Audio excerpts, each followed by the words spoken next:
The Penthouse 906, Series 1, Part 3. Case 1, The House That Shouldn't Exist. Section 2. The tunnel swallowed every sound except the steady rhythm of hundreds of bare feet. Melissa raised her flashlight, but its beam seemed to bend unnaturally, as though the darkness itself refused to be illuminated. "They're slowing down," Dylan whispered. "How can you tell?" Sandy asked. "The echoes." He knelt and pressed his fingertips against one of the rusted rails. "They've stopped running." A long silence followed. Then, they're waiting. A low rumble shook the tunnel. Dust drifted from the ceiling as the detectives continued deeper beneath the earth. The ancient railway curved gently before opening into a vast underground cavern unlike anything they had imagined. An enormous stone bridge stretched across an underground river.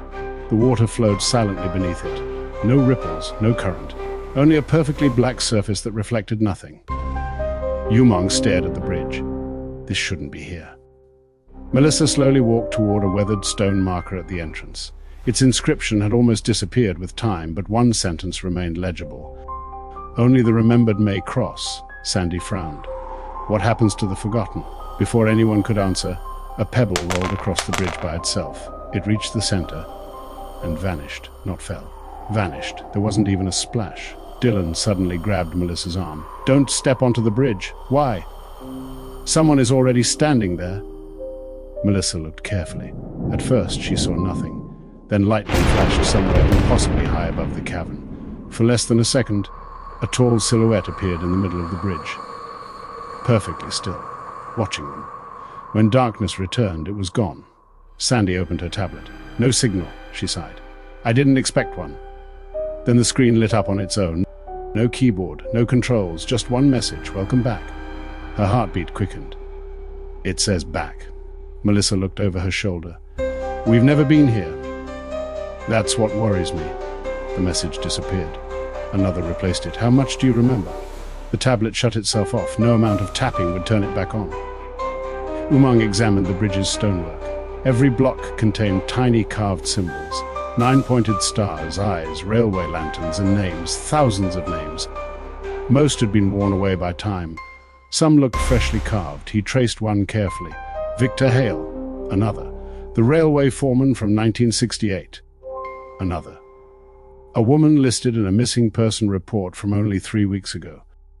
The names stretched the entire length of the bridge. Melissa looked toward the far side. "This bridge has been collecting people for decades." "No," Dylan corrected quietly. "It has been remembering them." His head tilted. "I hear music." Everyone froze. "What kind of music?" Melissa asked. "A music box. It sounds." He swallowed. "Close." A soft melody drifted through the cavern. Beautiful. Gentle. Completely out of place. The sound came from beneath the bridge.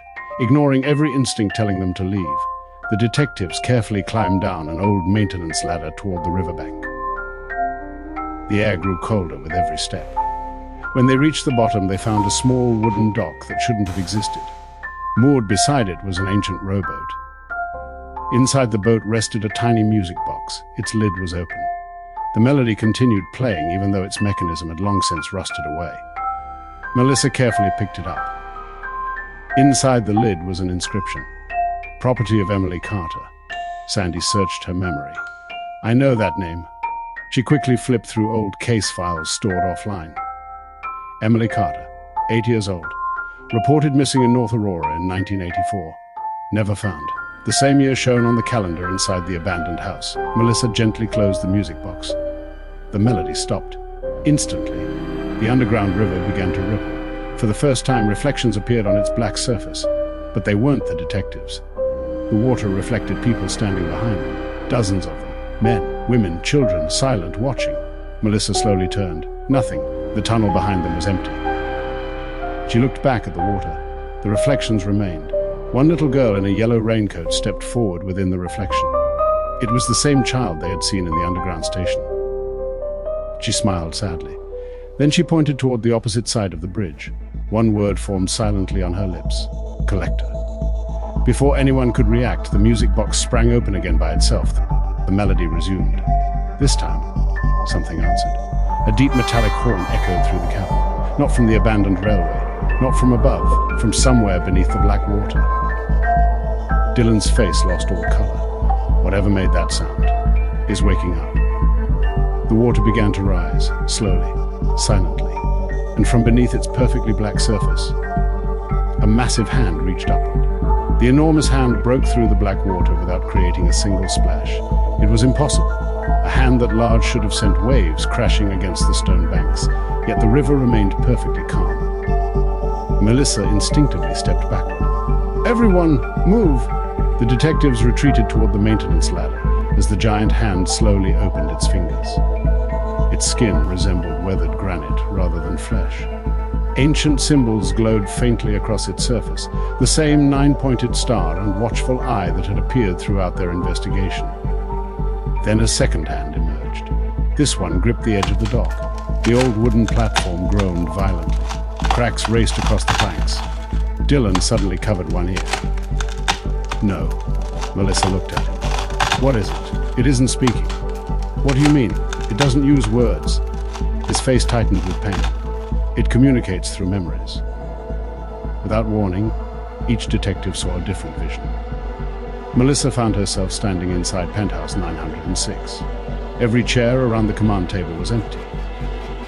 Dust covered every surface. A calendar on the wall displayed a date 30 years in the future. She searched every room. No voices, no footsteps, no unseen leader. Only silence. Then she noticed the wall of detective portraits. Every photograph had disappeared, except one, her own. Below it were the words, "Last to remember." The vision shattered. Melissa gasped for air as reality returned. Beside her, Sandy had fallen to one knee. She stared at her trembling hands. "I saw my family. They didn't know who I was." Umang stood perfectly still. His eyes remained fixed on the giant stone hand. "It showed me every blueprint I've ever studied. They all ended here." Dylan didn't move at all. A single tear rolled down his cheek. Melissa quietly asked, "What did you see?" He answered without looking at her. "I heard every missing person. They were all saying the same thing." "What?" "They told me. The collector isn't hunting them. It's protecting something." The words hung in the air. Protecting? That made no sense. Everything they had uncovered suggested the opposite. The giant hands tightened around the dock. The ancient wood exploded into splinters. The music box slipped from Melissa's hands and fell toward the river. Instead of sinking, it floated. The melody became louder, much louder. The black water began swirling around it. Then, from somewhere deep below, an enormous eye slowly opened beneath the surface. It was impossible to judge its size. Only the iris was visible, yet it was larger than the entire dock. The detectives instinctively stepped back. The eye looked directly at them, not with anger, not with hunger, with curiosity. The unseen leader's voice suddenly burst through their communication devices, clearer than ever before. "Do not let it remember your names." Static exploded through every radio. Melissa shouted, "How do we stop it?" No answer. Only static. Then Dylan suddenly grabbed the music box. "What are you doing?" Sandy yelled. "It wants this." He slammed the lid shut. The melody stopped instantly. The giant eye blinked. The cavern shook. For the first time, the creature moved.